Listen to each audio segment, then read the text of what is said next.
اسمع هالرواية تستانس عليها، خوش رواية يعني ترتاح منها.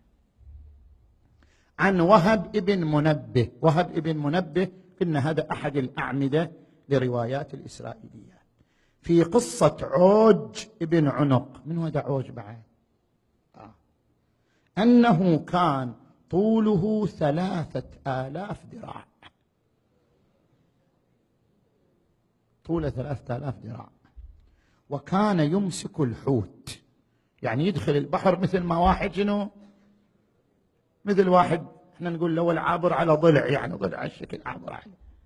زين. وكان يمسك الحوت ويشويه في الشمس. يشيله من البحر يشويه هنا، ما ياكل الا مشوي. وأن طوفان نوح لم يصل إلى ركبتيه.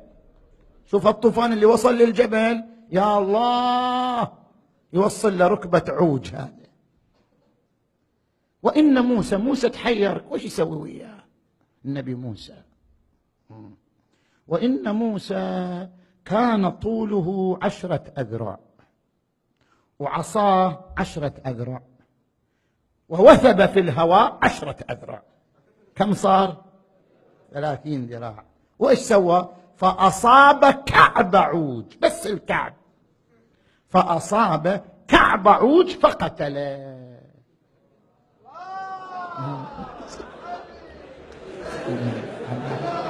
محمد.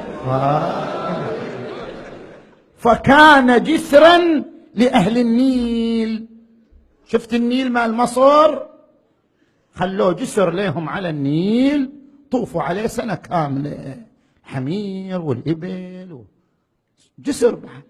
لو عندنا واحد هالشكل كان قضى علينا كثير من الحوائج. زين.